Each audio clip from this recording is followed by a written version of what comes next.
reflection today is called We Were All Refugees. We are all the same creatures, human beings, physically, mentally, psychologically. We all come from the same chemical basis and move on from there. At some point in time, someone feels the need to point the finger and differentiate a group from the rest of the herd. Up until that moment, no one has any reason to be or act differently. Every person is the same, treated the same, acts the same, except for you and they are going to breakfast at different times.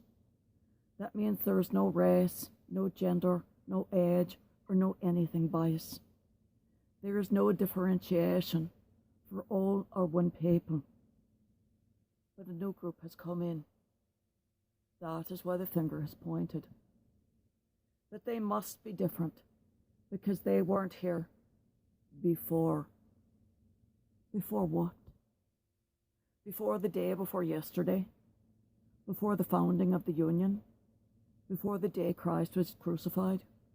What is your arbitrary day determined by which arrival before they are of us? But just what from a determined part of they here versus they are a part of the infamous, unknowable them, the unknown. Some day must be determined where we and them are determined. Remembering that the new group are exactly identical to us, biologically, chemically, physiologically, mentally. Though there are some psychological differences as a result of the threats of their physical survival, all have overcome, as well as the fact of half of the survivors have suffered brutal torture from whence they escaped. We are all Christians. We are supposed to be loving of our neighbours, and most especially those in particular need, such as these new others. So 10% reach out and begin to work closely with the others. Then 25% join in. As the first holiday season approaches, the others are uncertain what to do. Quote, "We could only do very small, quiet, unseeable things to celebrate any holiday or event," they explain. To do otherwise was to risk death or torture for being ostentatious or for being too far above your place. It was always important you remembered your place, where your place was there, the lowest of the low, beneath anyone's notice or care. So we, the regular people, talked, and each did a light display outside our homes to include a tree, and we also decorated the homes of the others so they would fit in, so they would be a part of us.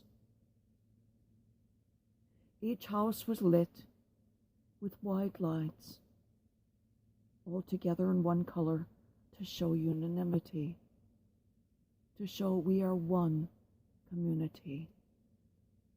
"Why did you decorate their houses?" one of the non-participating community members asked. One of us asked in a snark tone. "They aren't one of us.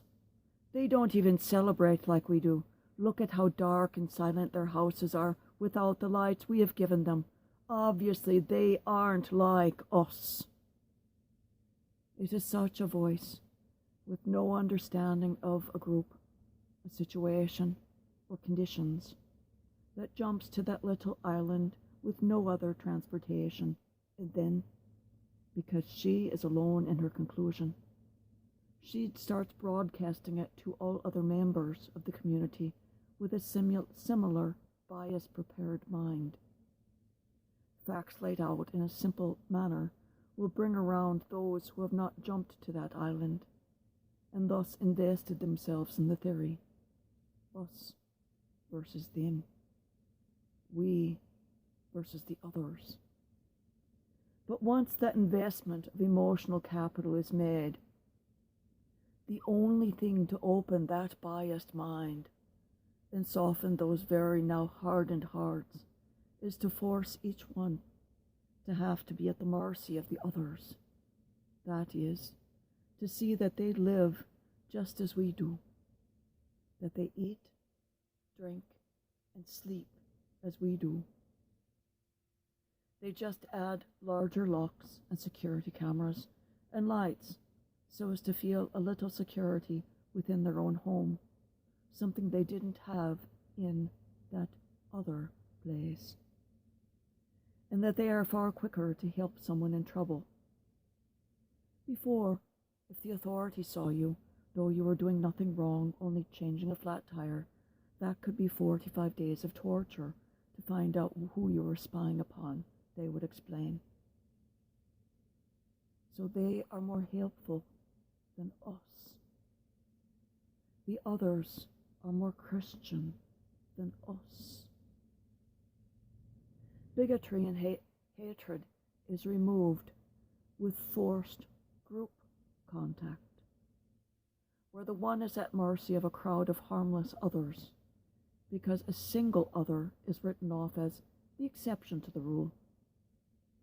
But when it is a dozen or more providing group assistance and looking after your family so that you can hear the laughter of your child and see the relaxed, smiling face of your spouse, this can open the door to break the bond of hate upon the mind.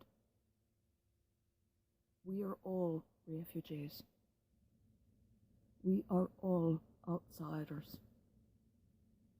We are all others at some point in our lives. Some of us are outsiders, always looking in. Some live there continuously, and it is our job, our Christian duty, to open our hearts to them, to learn of them, to ask of them, to inquire, so, how was your Eid? Did you have a great party? In the same way you'd ask a Christian, so how was your Easter dinner? Did the bunny bring you great things? Christ was other. Welcome him in. See him in every refugee, every other. See God's creation in every other, because every single one of them are us. Recognize in each of them, she and he is identical to me and you in every way, but for where we were born. There but for the grace of God. There but for the grace of God would you be on the other side of the border at Mexico and Texas. There but for the grace of God would you be in a boat in the Mediterranean. There but for the grace of God would you be in a camp. There but for the grace of God would you be living on the streets of Europe. There but for the grace of God would you be living hand to mouth, trying to feed your children. There for the grace of God.